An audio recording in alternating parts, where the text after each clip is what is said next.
Whatever's on your mind, it's important to me. Coming together, let's talk. Family. Avenues of dialogue, different views too. Reasoning together, great minds, seeking truth. Whatever TV is where we will be. Come join us on Whatever TV.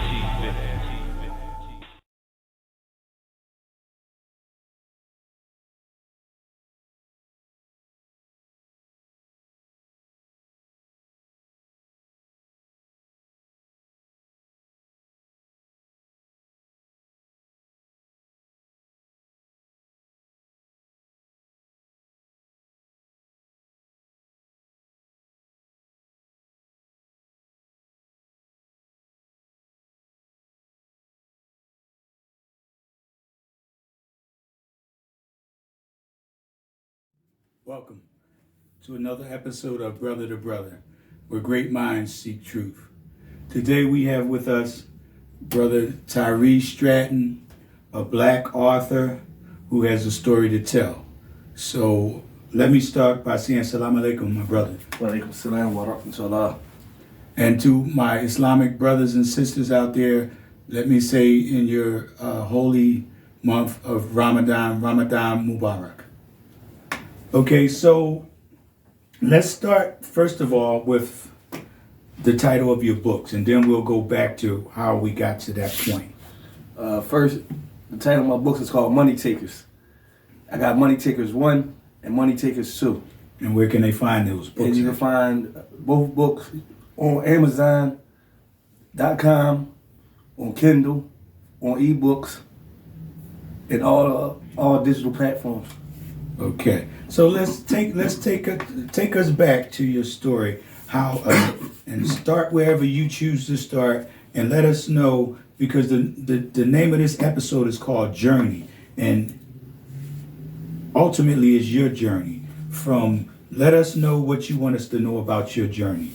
I'll leave the table open to you. Well, my journey started in the West Lane section of the city, better known as Uptown.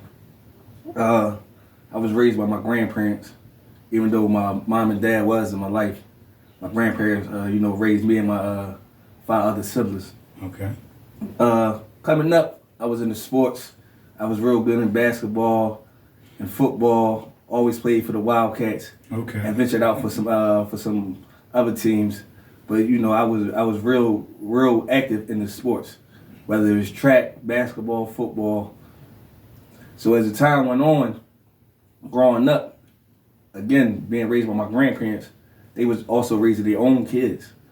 So it was times that I didn't have everything I wanted. And at that time, that's when the streets started enticing me on, just the luxury things, the fashion, seeing other people in the neighborhood with the new Jordans or the new clothes, and I couldn't have that. So that's what enticed me into moving into the streets. And once I moved into the streets, some of my basketball dreams and my football dreams, they got washed out the way. Okay. Basically. And even though I had people, on me, and, times I reverted back to the sports in high school playing for Martin Luther King. Okay. And then when I wanted to go play football, I wasn't really into it no more. Even though, people from the neighborhood kept on encouraging me to, man, give it a try. Right. By that time, the streets had me, and even the drugs, the alcohol, the weed. Back then it was the pancakes and the syrup. Oh yeah. So I heard of that. That was being, at that time, that was what was cool. Right. Or what we thought was cool. Right. But was being misled the whole time. Right. So as time went on, I ended up catching my first case in 1999. And the first case was a home invasion robbery, which they considered a kidnapping. Only because we moved the people from one room to another room. Okay. So when I got incarcerated for that, you know, it was disappointing to my family because my grandfather, he was a retired cop and worked for the housing authority. My grandma, she worked hard her whole life. So, you know, the disappointment that they felt, you know, it was like I let them down. Okay. And like let me go back just a little bit. In 1997, I had my first son, my only son. Okay. Again, you know, me and his mother had a great relationship. I had a great relationship with my son. Beautiful. Like, always around, always quality time. That was my heart. His name was Marquise. Okay. And again, I got locked up in 1999. When I got locked up in 1999 for my case, I was facing a lot of time. But due to lack of evidence, they was coming down gradually, and I ended up taking a plea deal. And I pled guilty to 1.5 to 3 years, which I went upstate for, and it was serving the time. While serving that time, December 9th, 2001, is when I got a phone call. Well, not to me personally. The jail got a phone call. They called me down to the chat room. Now, when you get that phone call, you can only expect the worst. Okay. So when I got the phone call, I was told that my son, which was Marquise, who was only 4 years old, and his grandmother had passed away in a house fire. I'm sorry to hear that. My condolences. Yeah, and it was devastating. It was devastating. Like losing a child, and then losing a child at a young age. It was devastating. Okay. But the one thing that did keep me strong and I was able to hold on was my religion, the Deen of Al-Islam. Right. I had a better understanding about life and death, and what comes with it. So, you know, Al-Islam, it really, like, it saved me from going down a real dark path after going through that tragedy. And as time went on, you know, I thought I had it. I thought you know, I was done with the streets after going through all the emotions that you go through in jail. Man, I'm done. But one thing about it was the older guys sit back and they watch the younger guys in prison. And the older guys used to always tell me, man, you got 20 more years in you. You ain't learned. And I used to just flag them off. Like, man, I used to take it as old head hating. Right. He mad because he's sitting here with all this time and I'm ready to go home. He hating. Right. But they really seen, you know, your actions, how you was still moving around the prison. So I ended up coming home in 2002, and my transition was a smooth transition. I began working right away. Got my own place. Okay. And I was doing great. And then a few bad decisions put me in a situation where as though I lost my job due to some illegal activities that I was indulging in. Okay. So right there, that put me back into the street mentality. Right. I got to take care of these bills. And while I'm doing that, I'm full-fledged back in the streets. Right. Trying to get it by all means necessary. Right. And during that time, you know, I was down bad. So I called on a friend. A friend introduced me to somebody else. We gonna leave, you know, the names. Right. But and we start robbing banks. Wow. And once I got my first taste of that, it was no going back. It was nothing like it. So kind of elaborate on that for those. I mean, because it's interesting, but I mean, I don't want to harp on the negativity of what you did, but kind of how was that? What led you to do that? And well, my whole thing was, you know, and it wasn't just the rappers, but it was really real life. Get rich or die trying. Okay. Like I refused to be broke. Okay. I wasn't one of them guys who would sit around and wait for something to fall in my lap. Right. Now, like I tell all the guys, you know, who I come across, who I became across. It's cool for you not wanting to work, but you gotta want to do something. Right. If you don't want to work, you gotta do something. If you don't want to commit crime, go get a job. Right. That was my favorite saying to a lot of people. Mm-hmm.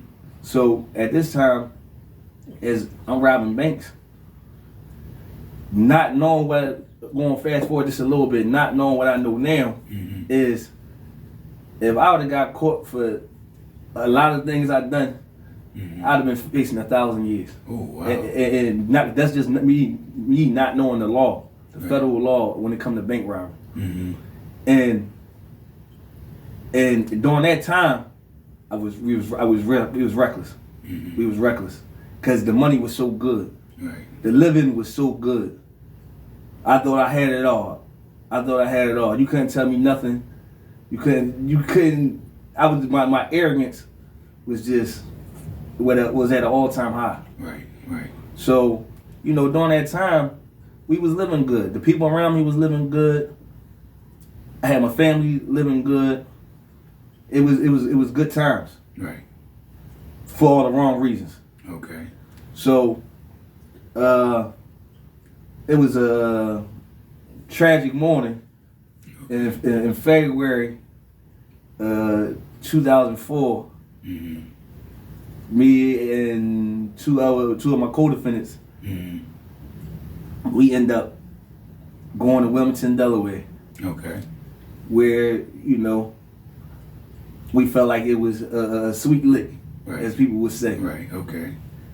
After being there previous times, we went and tried our hand. Right. But the thing about it was, we never really got to try our hand, and Wow, it was that- two banks robbed previously. So this time how we get locked up was we just happened to ride past one of the banks Mhm. in a similar car that they had a description of from previous bank robberies. Okay. So that turned into a high-speed chase.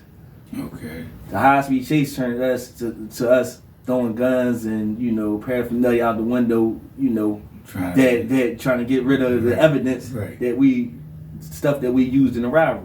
Right. So me, my co-defendant, which is doing 30 years for one of the robberies. Okay. He's doing one of the, because again, let me back up just a little bit. Go take your time. So we get locked up for the car chase, but on the news they got 3 Philadelphia men nabbed in bank robberies, which we was never charged in. But it sent the neighborhood, my neighborhood, and the people that knew me into a frenzy. Right. Because people didn't know what I was doing. They thought I was a drug dealer. Right. For whatever reason, I let them believe that, but they thought I was a drug dealer. Right. Don't touch drugs. Wasn't really. That was never really my thing. It was too slow for me. Right. So we locked up in Wilmington, Delaware, for the guns, the car, the high speed chase. But we not locked up for bank robbery. Right. But it's on the news. It's in the newspaper, and a lot of people at that time counted me out. Okay. A lot of people had access to my money, to my vehicles, and it was just like just a mess. So when we finally get arrested for the bank robberies, as we sat for a little while, Mhm. and going through that process, they charged it with the 2 previous bank robberies that they had that had happened on other dates. Okay. Now, when we go to court, me and one of my other co-defendants, he wasn't at the 2 prior ones. He wasn't. He not. This was his first time going with us. Right. And on one of the prior bank robberies, my co-defendant is doing 30 years right now. He could have. His whole thing was he ain't like wearing gloves. Mhm. So they found the palm print, and that's how he was caught. Me, they couldn't identify me. Men had masks on, men had gloves on. I ended up walking away from that. Now, with that, you would have thought I would have learned, which I thought I did learn. Mhm. I was scared straight, still had some money home. Mhm. So when I come home, to the money I had left over, I still had bad spending habits though. Right. And dealing with, with living a certain lifestyle, Right. you know, you don't get comfortable with going backwards. Right. Anything less. Yeah, so even I was offered opportunities to go on different licks when I first came home, but I was just, like I said, I was scared straight. I was attached to the masjid, but it was a fateful day, whereas though money was getting low, and I began to panic, which was low for me, but somebody would have felt like, man, you got that much money, it's a blessing. Right, right. So I began to panic, and got right back into it with some other friends. Mm-hmm. And during that time, I was chasing the high, because at this time the licks wasn't like they was when it was me and my old head during the 30 years. It wasn't like that. The breakdown was too much. Right. And I was still chasing that high, like chasing the $1 million sting. Mm-hmm. So as time went on, things, it was like I said, it started getting worse. So it was like, I started feeling it. Like I wasn't feeling right.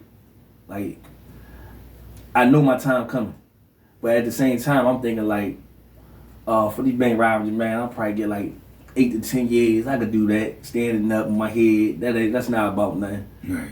Not knowing what they really got for me. Right. So, it was a tragic day. My co-defendant, Mujahid, my co-defendant Abdul Malik, we seek out to hit a very large lick. Mm-hmm. So we go in the bank, which was up the northeast, and the whole thing was, we already had it set up, we already had it planned out. But it went wrong from the beginning, because when we go in there trying to get the vault key, the bank manager wasn't in the bank. She ended up taking lunch later than what she was supposed to. Mm-hmm. So we go in there and we cause a ruckus. And at that time, we think the people lying. So it's putting people's lives in danger. Right. Because now we getting aggressive and we not playing. Right. And a few people got hurt during this. But we get outside the bank, and a high-speed car chaser pursuit, Mm-hmm. which led to us, all three of us, getting arrested. Right. Now, like, again, when you first get arrested, you like, man, I'm gonna face some time, but it ain't like that. Mm-hmm. But they arrest us, and from the beginning of the case, the feds come to talk to us. And one thing about the feds, people get scared of the feds. People get scared of the feds, and people start talking. Fortunate enough for us, bunch of solid guys. Okay. Bunch of solid guys. Ain't nobody say a word. To this day, nobody said a word. Mm-hmm. A bunch of solid guys. During that time, sitting down, Federal Detention Center downtown on 7th and Arch, you start to see how real it's getting. Right. Now, my two co-defendants, they pled guilty. One got shot during the situation because it was a situation where it was shots was fired at the police. Police fired shots at us, which he got hit. Mm-hmm. My other co-defendant, he pled guilty because he felt like he didn't have a chance to beat it. Me, I went to trial. Mm-hmm. Picked 12, but I lost. Okay. And which I feel like I was railroaded, but still. And at that time, at sentencing time, I was last to get sentenced. One of my co-defendant, Mujahid, he got 216 months, Mm-hmm. which is 18 years on the dot. And my other co-defendant got 340 months, which is 28 years, 4 months. Mm-hmm. And they got sentenced in between the guideline range. Right. Like in the feds, they got guideline range, so they got sentenced in between the guideline range. And me going to trial, when it's time for me to go get sentenced, my guideline range was 198 to 217. Mm-hmm. The high end was 217 months, 18 years, 1 month. Mm-hmm. But for some reason, when I went and got sentenced, the judge didn't feel like I deserved the same amount of time or lesser time than my co-defendant who got the 216 months, Mm-hmm. which had him stop my sentencing and try to figure out what happened to my cases in Delaware, the 2 bank robberies that I beat.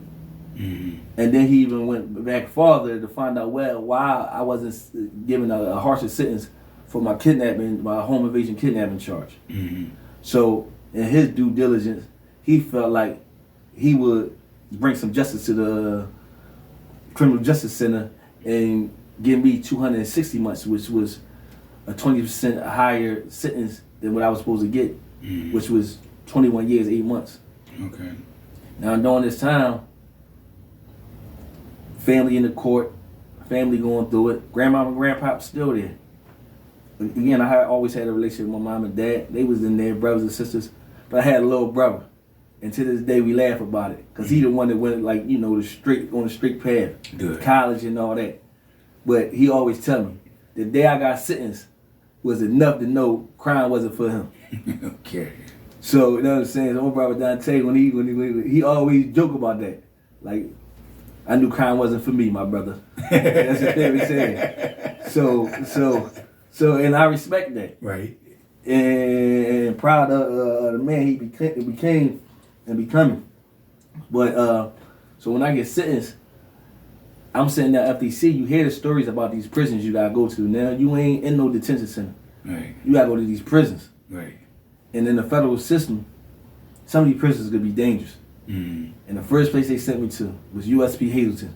Mm-hmm. And when I got there, that's the mystique of it. Like it's like a big castle. The way when that bus roll in there, and the stories you hear in transit about this prison. Right. So when I first get to this prison, I feel like I got something to prove, and my mentality is like I got a lot of time, so I ain't even thinking about going home. So give me the biggest knife, and it's whatever. Right. Because one thing about the feds, everything is real geographical. Far as what city you from, or what state you from, or what gang you from, Right. or what religion you from. Right. So when I get up in here, I don't know what to expect, because when we first come, we on lockdown for 3 weeks because incident happened in the prison. Right.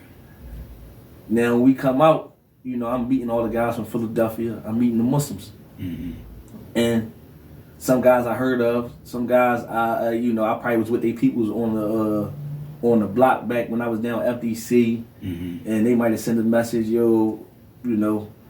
So I'm walking with the Muslims and a bunch of guys from Philadelphia, and when I first get there, it's metal detectors everywhere. Right. It's metal detectors everywhere. Like you would never believe. Like, how do you carry around a knife?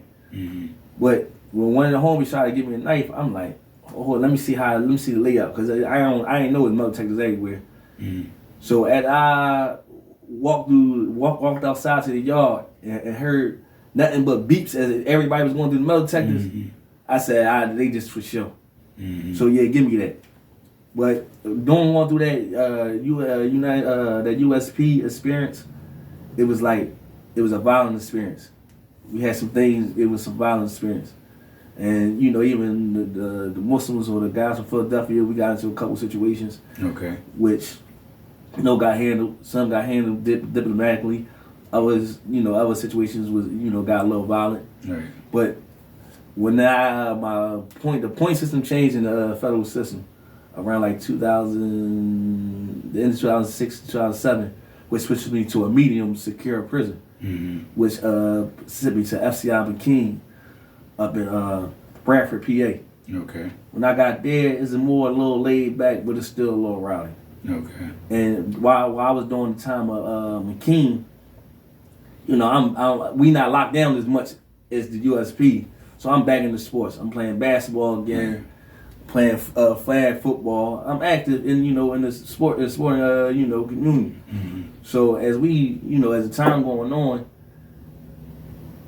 I was dealing with still me.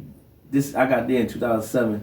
So me looking up at a 2023 date, I still don't have no thought of me going home. Right. Like the thought of me going home is like asinine. Like it's never gonna happen. Right. I might really just die here. Right. So as the time went on, the time moved a little faster because, like I said, we wasn't locked down as much.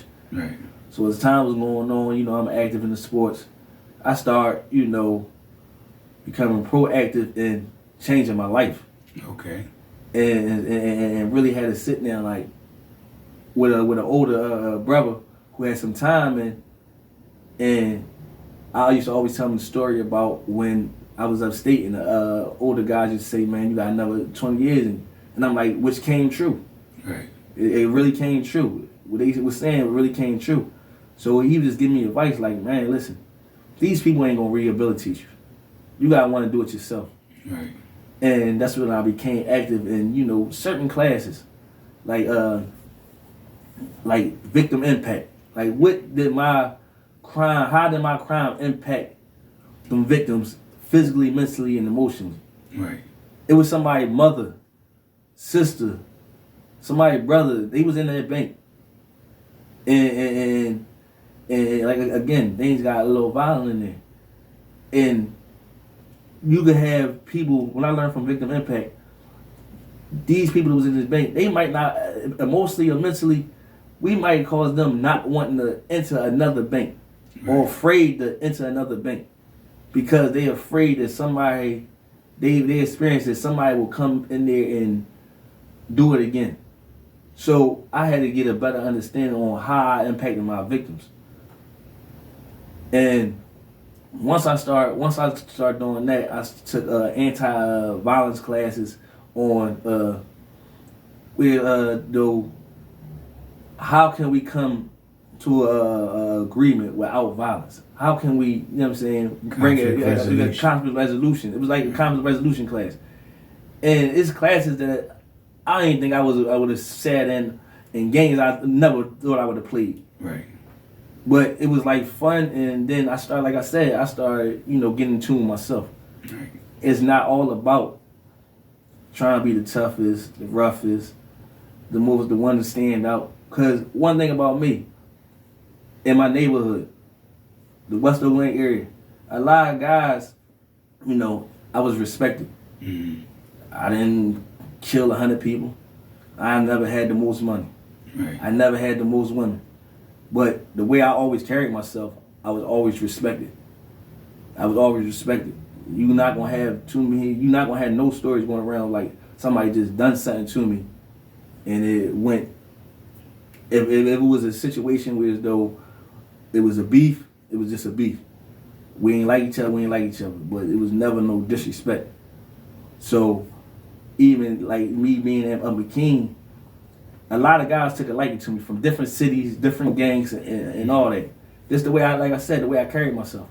I wasn't walking around being no tough guy. I was just being who I was, naturally. So, like I said, one thing about the feds is it's real geographical. So, as the time went on, if somebody from the Philadelphia called, a Muslim called, do something, a lot of times the guys, and I didn't have, they got shot callers in there. And I wasn't no shot caller. Right. But again, I had relationships with different people. Right. And if it was a decision made, it was a bunch of guys from Philadelphia, it was a bunch of Muslims who we took the problems to, and it wasn't just no one person just making a decision. Right. So guys used to just come to me like, man, your homie did this, or your homie did that, or somebody did this, or we need to straighten this out. And I was good at that, being diplomatic with other people from other cities and other states. Right. So it was easy for people to bring me them type of problems. Now, every problem didn't get resolved like that. Right. Again, we in prison. Right. It got violent sometimes. Right. It was, sometimes out of my control, or just like certain disrespect you just can't take, because once you let one person disrespect you, it's going to keep coming your way. Right. But like I said, during that time, I was I was in tune with everything was going on in the jail, but I was out of tune because I started running all the stuff of recreation, all the sports, all the basketball, the flag football, the softball. And during that time, a guy from Delaware, I call him Fat Boy, his name's CD. He was writing a book because I used to go down to the library to do the schedules for the sports. Right. And he writing a book. I'm like, man, what you doing, man? Like, man, I'm writing a book. So I'm like, man, you tripping, you drawing. Like, I'm cool off of that. Right. You know what I'm saying? He like, man, I'm telling you, I know you got story to tell because he know Right. we talked before about my Wilmington, Delaware experiences. Right. So he like, man, you got a story to tell. So I'm like, man, you tripping. Like, I ain't with that. Right. I said, especially it's still statutory limitations. Like, Right. I ain't thinking about that. Right. So he used to always encourage me. And I used to read a lot of urban novels. Mm-hmm. That was my thing. Like, I read urban novels. So I put one down, I'm picking another one up. That was the thing. We pass off and trade off urban novels. Mm-hmm. My aunt used to send me the urban novels all the time. Or a friend, I'd call somebody, man, I need this book, I need that book. So as time went on, he said, man, just try it. So I went and tried it. I'm like, no, I can't do this. Because the whole thing is, the way I was writing in first person. Right. Which all the books I read was mostly in third person. Right. So I went and got advice from a guy who had a published book. Mm-hmm. He said, man, do it like this, do it like that. And from there, that's when I realized I was nice with a pen. All right. I was nice with a pen. And at first, it was coming together. But I was scared to let people read it. Right. So as I went on and I'm writing or I'm telling them what I'm writing, they like, man, you need to keep going, keep going. So when I finally got it done, I used to go down education and type my book up. and once I got it typed up and let somebody read it, they went crazy. Okay. They was waiting, man, where part 2 at, man? We need some more. And it was, I made sure it was a guy who I knew read urban novels, Mm-hmm. but it wasn't from my city. Right. Because I didn't want him to just be saying, yeah, you good, just to be disagreeing. Right. So I he talking about, so other people was asking to read it. Right. So it was still, it still had a bunch of mistakes. It's still in the manuscript form. Right. So I let a couple people read it. They like, you need to make a movie. So I'm like, man, y'all gassing me up. Right. So I let it sit for a while. Then one day I had called my aunt Donna, and just pitched my idea, like, man, because I was reaching out to a lot of publishing companies, and they wasn't reaching back. Mm-hmm. So I found out about self-publishing, Okay. and reached out to a company called Midnight Express Books, and I got in touch with them. They told me how much they wanted to start the process on printing my book up, Mm-hmm. and my aunt gave me my startup money. Okay. And my book came up to about $1,100. She gave me my startup money and said, this is something for you to start, and wherever you get the rest from, if you can't, then I help you. So I got it up, Okay. and the crazy thing about it is, I had to do my own editing, and like I said, this is my first time writing a book. Okay. But I began to learn a lot from reading books of editing. Right. So when my book finally came out, I was in the hole for some nonsense. I was happy, but I was in the hole for some nonsense. And like I said, the federal system is real political. It's real political, and you could get involved with something that you really don't need to be involved in, but you guilty by association. Right. And sometimes you don't do nothing that could be harmful to you. If you do something, it's still gonna be harmful to you. Right. So my book came out in the hole. I'm writing everybody. I went and bought a book of stamps from Commissary, Mm-hmm. and I'm writing everybody. My book out, man. Promote it. Mm-hmm. And it was the feeling. Me actually going back and just reading my book in a book form. Okay. I felt like I accomplished something. So now, people on the compound, they get word, and a couple guys support. They ain't want to read the manuscript. They wanted to wait till the book come out. So as they reading it, they might pass off somebody. I'm getting guys who I really don't know, and I know a lot of people on the compound. Mm-hmm. They stop me. Man, you got some nice work. So I'm like, man, I'm just thinking they gassing me. Mm-hmm. But for real, like, I put some blood, sweat, and tears in this. Okay. And it's fiction, but it was some of the things that we've been through, some of the things we've done. And before I put you in the book or put somebody in the book, I made sure I had permission, Right. and what name you want me to use? Because you're not gonna come back later suing me, Right. because you feel like you falsely depicted in the book. Right. But a lot of people was proud to be in the book, Right. and after that, it just motivated me. Like, let me go do part 2. But when I did part 2, I actually didn't write it down. I used to just go down the education and sit at the computer and just type. Just type. And I couldn't be down there 24/7. So if I get an idea in my head, I just write down the idea for a chapter. And that's how I did part 2. And during that time, I was taking writing classes in there. Okay. From guys who had books out, guys who was doing movie scripts, who was shopping in movie scripts. So I was taking classes. Like, I was working on my craft. There you go. And when I did part 2, part 1, I was doing good with it. But me being in that type of environment, I couldn't promote it and market it the way I wanted to promote and market it. I could call home and ask people, tell a friend, but nobody's going to promote and market your product like you going to promote and market your product. Exactly. So some time went by. This was in 2013. My book got published. Time went by. Everybody like, man, put the part 2. But like I said, I'm putting all this blood, sweat, and tears into it, and I'm selling books, but not at a rate that I would like. Right. And I'm like, man, I'm not putting no more money into something, and I can't really. Even though it's really not about the money. It's about just getting my name out there. So when I do get to a point where I put something out, I don't have to work as hard. Right. But like I said, you can have the best product in the world. If the promoting and marketing is not there, you will not. Your product is a waste. Just move a little slower. Yeah. I wouldn't say it's a Wait, waste. well, again, like, because if nobody know, it's moving a little slow. Because if nobody really know about your product, Right. how can it get purchased? Right. Exactly. I agree. By this time, I had got transferred to a down south jail in South Carolina, FCI Estelle. So when I go down there, I go down the library. It's tons of guys down there writing books. Okay. So I said, man, I got the part 2. I'm gonna retype it and try to put it out.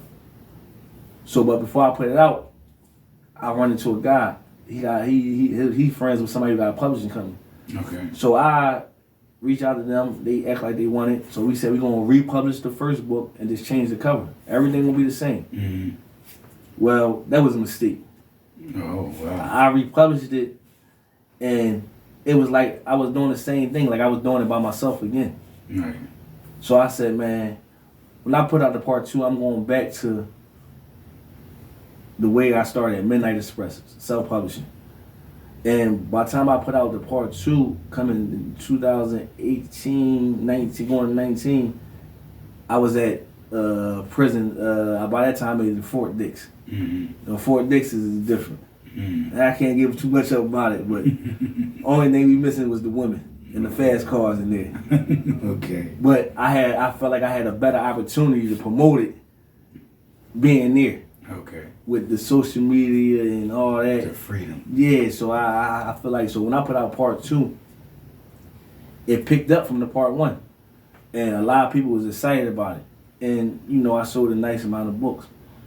And, again, I'm not really, at this time, I was gone almost 16, 17 years. So I'm really not hip to how social media, how you supposed to work the social media thing. I'm just still trying to learn how to work it this basic, for the basics. But I'm promoting, I'm putting pictures up there, the book getting purchased, and people, excited to see me, for me to, do my second book. Right. Now, while I was doing the part 1s, the part 2s, I was also writing other manuscripts. Right. Which I got Money Takers 1, I got Money Takers 2, which is published. My next book is called Living Double Life, which is a 2-part spin-off to Money Takers 1 and Money Takers 2. Okay. And then I'm gonna come back with the Money Takers 3, which these manuscripts is already done. Okay. I'm just waiting to for the right time to put it out. Now, which I would get to that, but again, I go to Fort Dix, I put the books out. Now, in July 5th, 2022, I was released after serving a significant amount of my 260 months. By the time I got done, I had almost 20 years in.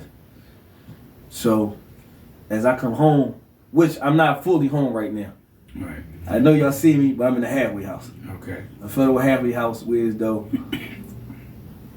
I got certain restrictions. I can't be out at certain times, or I gotta get approved to be out and all that. But me coming home in July 5th, 2022, it was a great feeling. And like I said, during my time, which started at McKean, of changing my ways and my thought process, I came home with a new mentality. Right. And that new mentality was, it was the wrong mentality, but it was trying to prove everybody wrong, because a lot of people thought I was gonna come home and be on the same thing. Right. But I had to shift that energy. Only thing I had to prove is to myself. Right. The morals and principles that I was taught from my grandma and grandpa, the rights and wrongs, I got to focus on me. I can't focus on trying to prove people wrong. Right. They gonna have their opinion on Either me. way. So me coming home, I got right to it. I didn't play no games. I sought out a job opportunity, which a close family friend directed me to a program called the WIPSI program, West Philly Skills Initiative Program. Okay. Which directed me to the University of Penn Fres, and I got a job. I went out. I didn't play. I came home. I never had a license before. Okay. I went and got me a license because a good friend of mine, felt the need to make sure I had a vehicle to get around in, Right. which I appreciated very, very much. So I went and got my license. I went and got a job, and I like game time. It was game time. Right. Like I wasn't not playing games, but I'm focused. Right. I'm focused on the things I need to do to be successful out here, which was a scary feeling after being gone almost 20 years and stepping back out here in the transition. But the one that I couldn't say is the support I received from countless of people the day I stepped out of prison, and even before I stepped out of prison, trying to make sure I had some of the necessary things I needed.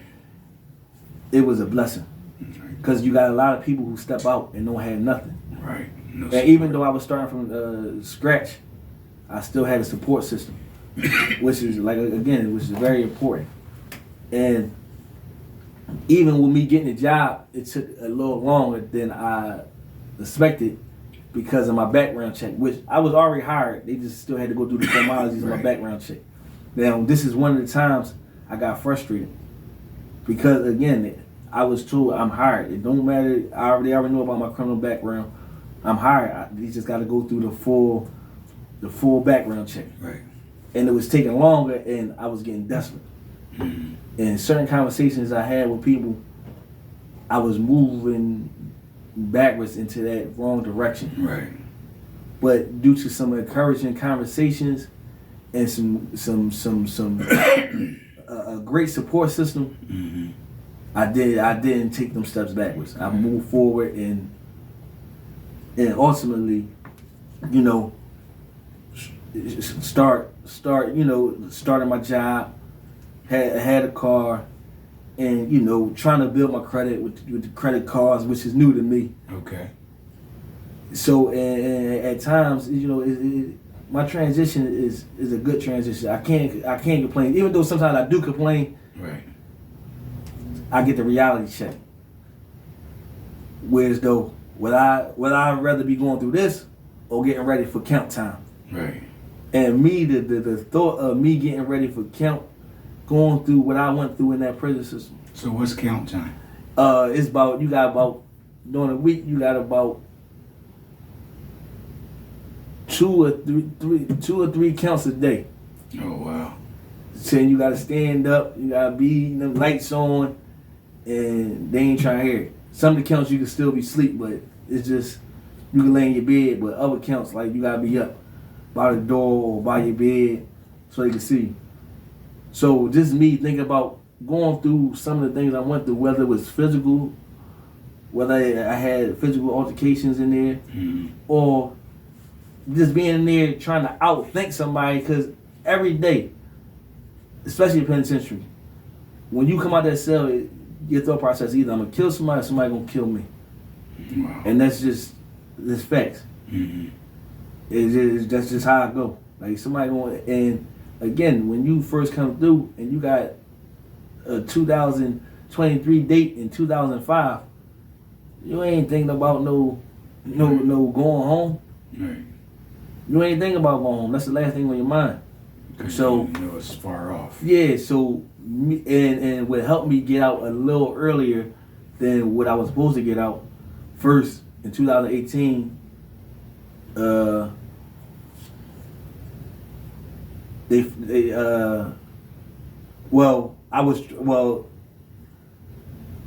not me, other people. In 2018, I know a lot of people don't like him, but Donald Trump signed the bill. And then when 2020 hit and we had the COVID situation, a lot of guys in the federal system came home because of compassionate release. And you even got guys coming home on the CARES Act, which is though you gotta have, the CARES Act is, you gotta have 50% of your time in, and it's up to like the BOP to BOP, what is that? FBOP, Federal Bureau of Prisons, Okay. to see if your case is worth, letting you out. But you gotta come home on house arrest. But compassionate release was let up to the judges. And even then, I thought I was gonna come home in 2020 because I'm like, I'm at the end of my time. I've been doing great. Several programs under my belt. Several. But the judge shot my compassionate release down. Okay. But me moving the way I was and always, reaching out to my counselor and my case manager to help me get home sooner than later. Okay. Which a lot of times they only get guys 6 months halfway house. I was fortunate to get 11 months. Okay. That's why I come home last July, but I'm still in the halfway house. And I'm not complaining. All right. I'm not complaining. Because every time I step out that gate, just like today, I stepped out that gate today, I'm free. Now I gotta go back tonight and sleep on that hard bunk. Right. But I'm free. So do you have any apprehensionness, like when you first came out, that, fears of change? How is things? I've been here so long. How is the world out there now? Well, me being at Fort Dix kept me in tune. First of all, it kept me in tune with our news stations. Okay. And seeing what's going on, the state of our city and what's going on right now with these kids is sad because they don't have no idea. Right. They have no idea. And if they had an inkling of an idea, they'd change. Because one thing, this what goes on in prison. You got guys who come through with a little bit of time. You got guys who come through with a lot of time. You get tight with these guys. You become like brothers. Y'all do everything together. Y'all eat together. Y'all play ball together. Y'all work out together. But when he leave, you still there. Right. That same guy might come back and leave again. 10 years down the line, you still there. Right. Your family begin to leave. Your family begin to die. Right. Whether it's illness or whatever, you lose people while you're over the years. Right. And the thing about it is, like, we don't have no idea, no clue. And that's why one thing I always was focused on once on to come home. Like, these younger kids don't have no idea what's going on. And the thing I was scared about was, and right now, I don't stop at certain stores. Right. Gas stations, I'm not stopping at nighttime. It's not that I'm scary. It's just that some of these guys or some of these kids don't know who they trying. Right. I know what it's hitting for on the other side. I know life being life. When they give you life, it's really life. You dying in prison. Right. They don't understand this. So before you put me in a bad situation where as though I might have to defend myself and take your life. Right. Ain't no standing your ground in Pennsylvania. Right. Ain't no standing your ground. And then me being a felon. Right. I'm not really ready to take that risk and say, well, he's a good guy now. Right. So he really ain't mean to do this. Mm-hmm. So I try to think for others.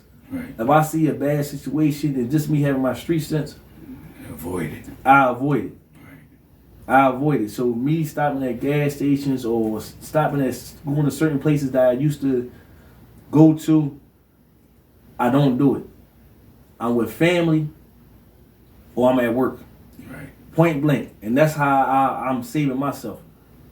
Or I'm at the masjid. Like, that's it. I'm not putting myself in a bad situation. Because, again, some of these kids don't know who they trying. Right. You don't know who I was. Your father and your mom and your aunts and your uncles might know who I was. But you don't know. And you don't even respect who I was. Right. And I'm not that person no more. Right. But you don't know that you playing with somebody that was once dangerous. Right. Just as dangerous as you. Right. Or worse. Or worse. And me killing you, me losing my life, or me killing you, I lost. Right. I lost. It's win. a no win. Right. So again, I don't put myself in no bad situations, but it's scary out here. Right. Like even right now, me trying to purchase a newer car. Mm-hmm. I'm when the dealers ask me about certain cars, I stay away from them because I say that's what they carjacking. Right. Or that's what they stealing these type of cars. Because like again, you don't want to be put in. I don't want to put it in a bad situation. Like, and there was one incident when I came home. I had an accident. Somebody hit and ran me while I was in the car. Mm-hmm. And I put up a post like, man, they better be glad I didn't have a gun at that time. Mm-hmm. Because I knew I felt disrespected. I felt like, damn, I'm working hard for this, Mm-hmm. and you just gonna go ahead and don't care what I got going on and go ahead and take off. Mm-hmm. So I put a post up, and I got some good feedback and some feedback that I really needed. When people tell me there's material things, Right. you get that fixed. Right. You might can't get your freedom was back. ready to go to war. Yeah, and you might can't get your life back. But I was ready to go to war Right. because somebody crashed into my car Mm-hmm. and sped off. So when that's the first time I was really tested. Right. I was really tested at that time. So did you realize how strong you have become? Yeah, no, I felt like I failed that test. You failed it? I failed it because, like again, like I said, if I had a gun, That's what you did. I would have went at them. Right. But now me going through that, it opened my eyes. Like, okay, I'm not strong got as some growth. Listen, I'm not strong as I thought I was, but I got growth. I got growth. I mean, it's different. Like when you're not in a situation to say or comment on what you would do, but it's a whole different ball of wax when you're actually in that situation. Exactly. So that just let me know that I wasn't always ready. Right. Like I'm not where I thought I was. Okay. But as the days go on, I'm getting strong. Like me thinking of crime is not a thought on my mind. Okay. And again, like I've been getting a lot of encouragement from my family. That's good. And it's like they don't need to do it. They don't need to do it, but any chance they get, they always say, "Man, like I'm really proud of you." That's good. And it's surprising. It's surprising because I'm like, no, I owe this to y'all. Right. Because I wasn't there for y'all. I owe y'all. I was born. My nieces and nephews and me losing one of my brothers in 2019. Mm-hmm. Me coming home was a bittersweet feeling. Right. Because Something was missing. this was something that like he always spoke about. Okay. Like if you know me and you know my family, This my brother always, man. My brother coming home. He come home. And he always asks like, man, you been saying he coming home for forever.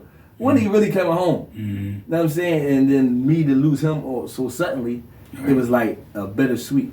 Cause I know how much he wanted to be home. And then even with his children, like I wasn't there when they lost their father. I wasn't there for him. Right. My grandma who raised me, when we lost my grandpa in 2013, I wasn't there. Right. So it's like when I as the kids was getting older, little cousins and everything, they graduating from school and going to college. And one of my nieces in college right now. I left, she was crawling. She's about to be a junior in college. Okay. Yeah. Then my other, I got other siblings. We got different mothers, but they kids. Right. I got a nephew. He in the G League. Okay. Doing his, I'm really into sports. I got like my niece. She into the folds of Islam. I'm not there to teach them. Right. So like them encouraging me is a good thing, but I feel like I owe them. That's the least I do. I owe y'all my time, my effort on whatever y'all seeking out, whatever y'all trying to do in life. I'm here. Well, I'm here, and I'm going to lead by example, not just right. tell y'all. I gotta lead by example. So it's just like again, my journey. I just was texting one of the guys. They still locked up. They got a little text service as far as in the prisons. But I was just texting him. I said, man, I don't know how I got through it. Mm-hmm. I don't know how. Like I know I got through it with a strong belief system and faith. But like really, knowing like it's inhumane. You go through some inhumane times. And one of my worst times. Let me go back real quick. One of my worst times was in 2014. Another guy told a story in one of his interviews. We was up in King. A main water line burst. We had no water. I'm talking about the prison, the town. We had no water. The way we was living, we had no water. FEMA had to step in. I'm talking about you had people using the showers to use the bathroom. I'm talking about feces. Like they had to bring porta potties in. They bring porta potties in. It's the middle of winter up there. You spray it, it's gonna freeze up. It's like it's too cold out there for a porta potty. Right. We had no they had to bring in like little food packages. And this went on for about 2 weeks. This was the most depressed, inhumane time I spent in prison. Wow. It's like, and I sat back and asked myself, how did I go through these things? Like how did I make it through these things? Strength. You know what I'm saying? And I like I said, I know it's a strength, but even thinking about the guys who go through the everyday grind of just being in there and how things is, it's still mind-boggling. Like I really made it through because again, I didn't see the light at the end of the tunnel. So that being said, why do a lot of these young folk act like it's a badge of honor to go to jail? You act like that until you in there. One thing about it, each and every grown man let one of them tears fall when they was in that dark with them covers pulled over their head. Mm-hmm. I don't care if it was one time or 2 times or several times. When you in there, you can laugh and joke all day. But when you lay in that bed, you by yourself. And some of your deepest thoughts. Mm-hmm. You could think about any and everything. You may remember something that happened when you was a toddler. Like like you at your darkest moment. Okay. And that's when you start to realize about the decisions you made in life. Or like I used to always tell all the older folks in my family, I'm like, I didn't understand then. When y'all used to tell me the streets lead to 2 places, death or jail. I said, y'all never lied. It really lead to 2 places. Mm-hmm. I never wanted to listen. I even had an uncle who had did some time in the state before I had one upstate. He always tried to tell me. Even when I went upstate, I'm like, dang, he used to be trying to tell me. And it was crazy is he had just got out and I went in. I ended up at the jail he was at. Mhm. So when people found out this is my uncle, they called me Lil Him. So now that's why another time I run around the jail trying to make my own name. So that's why the old heads was saying what they was saying. I'm not Lil Nobody. I'm around here. I'm my own man, Right. and I'm running around here reckless and crazy. But I'm not realizing it because I got a slap on the wrist. Right. I got a slap on the wrist. Compared to what it Like could've been. even in federal prison, you got guys who get a little bit of time and they don't get it. They still want to get high. They still want to get drunk every day. They still want to do these silly things. They don't get it. But then you got the guys who, we get decades. We going decades behind these walls. I'm talking about, and I blame us, my generation, those who came before me, who came before us, a little older than us, because the reason why our city is in the state it's in is we was locked up. It was fathers, Right. uncles, grandfathers, men. We was locked up. We not here to teach them right from wrong. Right. Give guidance. We not here to chastise them when they still young to let them know, no, you're not gonna do that. Right. We not here to coach them in the sports or, whatever, support them in any way they need to support them. Right. So they turn to the streets. That's why it's getting younger and younger. It's getting younger and younger because us as men, we made some bad decisions and led to us doing decades behind these walls. Whether it's state prison or federal prison, we doing decades. Now these kids, like I said, I got nieces and nephews. They was 1 and 2 when I left. They in their 20s. And okay, they might have took another path because nobody there to guide them. Right. To say don't do that. So that's why the city's in the state it is in. And you got guys who's coming home and giving back. Okay. Yes. You got guys who coming home that's giving back. And you just had one on your show. Yeah. Alan Stratton, which is a relative of mine. He's giving back to the youth. He's teaching business classes. Right. You gotta know one of my homies, Ken Rock Thompson. Okay. He got a youth foundation. I'm not sure the exact name of it, but they giving back to the youth. Like they trying to give back. They in the communities, and you got many more who's active. Like right now, I bumped into a guy, Kyle Conductor. I just seen him on the news a couple weeks ago, but he got a center out West Philly. Okay. And he's giving back. They teach music. They teach all types of trades and stuff that for the kids. Right. Give them something to do. Give them something to do. Positivity. And that's the thing. A lot of these kids is being forced because they don't have nothing to do, or their homies gonna look at them the peer pressure. Right. So Isn't it even sometimes the homes they don't have a nice environment to go to? yeah, so you turn to the streets. Right. Or if you're like again, if your home life is messed up, what you gonna do is, man, my mom don't got nothing to eat, my little sister don't got nothing to eat. I gotta go out here and do it for them. Right. And you become the man of the house at the age of 12, 13, Right.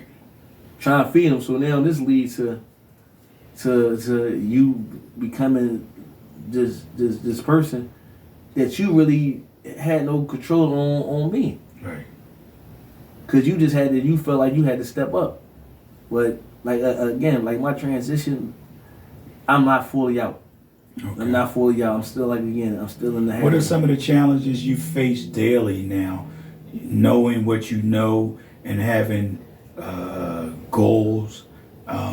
Is there any fears or obstacles that you might want to talk about? Yeah, as far as my fear is, return to who I once was. Okay. And I say that because we could get caught up in these glitz and glams. Right. And sometimes if I could pull up to a light and see somebody in a nice car and automatically feel like, damn, man, that used to be me. Right. It's supposed to be me again. Right. And it's just not, things is just not moving fast enough for me. And I could be like, but as soon as I get that thought, Mm-hmm. them 20 years I done, Right. come right to mind and say, you can also get that too. Right. That's gonna come with it. But see, now I think it's a difference of patience. Now you have to be patient and let the change happen. You can't rush it. Like you said before, you wanted, that certain thing wasn't going fast. You said drugs wasn't fast enough for you. Yeah, and a lot of things, the one thing I heard since being home is not gonna come overnight. That's Right. everybody's favorite line. I'm Right. like, man, well, I had high expectations for myself. It's not gonna come every night. This person got this. You was going 20 years. Right. They didn't get that overnight. It took years and years for them to get it. Right. They just enjoying the fruits of their labor right now. Right. And sometimes, like when I first came home, I wasn't trying to hear. I'm like, no, I supposed to be. If I take the steps into doing it, they like it's not gonna come overnight. Right. And that's what I had to get through my thick head. Like Put in the work. put in the work, put in the groundwork, go through the grind, Right. and work and work and Keep work and going, work and keep keep going. Even when you get knocked down, Right. jump back up, dust yourself off. Even And- when people say you can't. And the motivation is you be seeing these other guys on Instagram, on social media. You gonna hear 1,000 no's Mm-hmm. before you hear one yeah. Right. So you gotta prepare yourself for these things. Right. And me, I get discouraged real fast. Okay. I get discouraged. That's something I would lie about. I get discouraged fast. But again, my support system, they always encourage me, man. You gonna be alright. Right. You gonna be alright. Where they give me words of encouragement, you gonna be alright. When I call them like, man, this ain't going right. This ain't going right. I'm crying to them. Right. They be like, man, come on, cuz. Come on. And I be like, you know what? You right. And that's what I Wisdom be kick in. and that's what I be needing at times. Like I said, I'm somebody who get discouraged real fast. Right. And as time move on, God will help you with yeah, that. as time move on, like me being Muslim, Mm-hmm. automatically I supposed to have patience. Right. The law tells us to have sabr, have patience.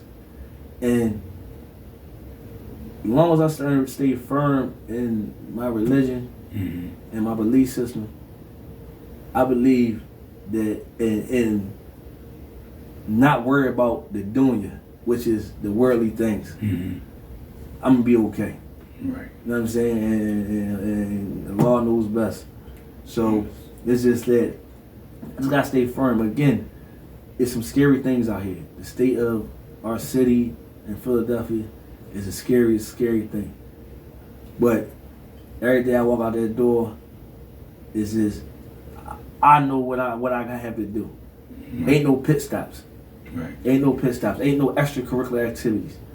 If I want to go out and enjoy myself, I'm going to put myself in an environment that's feasible for me and the company I'm keeping. Right. And the company I once kept is not the company I'm keeping now. Right. So those who I'm around, they encouraging me to do good because they doing good. When you put yourself around bad company, you gonna do as they do. Right. So it is true that the company you keep affects what you do and who you are. Yeah, and some people were strong enough. Right. Some people were strong enough to just say, man, no, I'm cool off of that, or no, I don't want to do that. Mm-hmm. But for the most part, if they say they ready to go get $1 million, most of the times ain't nobody gonna turn to look the other way. Like, man, go ahead, y'all go get that $1 million, man. I'm gonna go down the street and go ahead home, man. Go to McDonald's. Go work at McDonald's. Yeah. Most of the time you gonna be like, where is that? Right. And that's just our mentality. Right. Even if you got a little something. But again, I'm appreciative to my family, my friends, me having a job where as though I feel like it's a good job. And the job I got, I was in jail making 19 cents an hour. Doing this job I got now. Okay. Now I'm making over 20 cents an hour. I was doing it for 19 cents. It's just, I'll be at work and say I used to be doing this for 19 cents an hour. Right. Well, But so you know, like so you got some positivity to hold on to then. Yeah, When man. them days get dark and like you say, you call and then I don't know if I can do this. You know, you have those building blocks to say, well, I was here, now I'm here, and I know I can get here. Exactly. And I'm holding on to that. One thing about it, in the back of my mind, is always going to be the 2 decades I lost. Right. I can't make it up. Right. But I can remember you the can 2 do better decades. this time. I can remember the 2 decades I lost. Right. A life. I spent half my life in prison. And not Now, only your life, the lives that you they affected. Even my victims. Right. Even my victims. They life may have changed on that date that I committed them crimes. Right. They probably would never be the same. So now, like, I'm just trying to rectify my bad deeds, and repent for my bad deeds, and strive in a way where as though I'm like before. The judge told me, I used to think antisocial was, I don't want to be around people. No, antisocial is that you don't have no regards for the law. Right. Well, I'm pro-social. Right. The law. That's what I'm living by these days. Right. Like I don't want no smoke. I don't want to run a red light. I don't want no speed tickets. Nothing. Like nothing got to do with breaking the law. I don't want nothing to do with it. That's good. And I'm not ashamed. You got a lot of people. I'm saying you got a lot of people, guys, with force and peer pressure. Mm-hmm. Man, you gonna go ahead and work that job, man? We out here getting it. Right. But see, because you know what the end is, though. Yeah. Did y'all do that 20 years? Right. Same guys, they not gonna write you. Right. They gonna forget about you. Right. The same guys gonna try to get with your girl. Right. They don't care. They don't care. Right. So the people got the youngest gotta be mindful. Guys who done it already gotta be mindful. Like, man, we done it. It's over. He said, you come out here act like old head, you gonna get treated like old head. I'm trying to act like old head. I'm cool. Right. I'm cool. I don't want the smoke. How they say that? I don't want no smoke. I don't want no smoke. And like I said, I'm just enjoying freedom. It's the little things that I enjoy doing. It's just the little things. Again, like I tell my homies that still locked up that I'm in touch with. It's gonna be the little things you enjoy. Right. It's gonna be the little. I'm telling you, the little things that you don't think you enjoy, you gonna be enjoying. Yeah. So, you know, that's how I'm moving forward. That's how I am moving forward. Again, as far as the books, you got Money Takers 1, Money Takers 2. And again, tell them where they can find them at. You can find them on Amazon.com and on Kindle ebooks. And also, Living a Double Life 1 and 2 will be coming very soon. I'm trying to get them out before the summer out. Again, I'm just waiting to get out the halfway house, and I'm working on the movie scripts for Money Takers 1 and Money Takers 2. Okay, so you guys look him up. Keep your eye on him. He's going to be doing big things. My guest, Tyrese Stratton. I'm your host, 501. We out. Peace. Peace.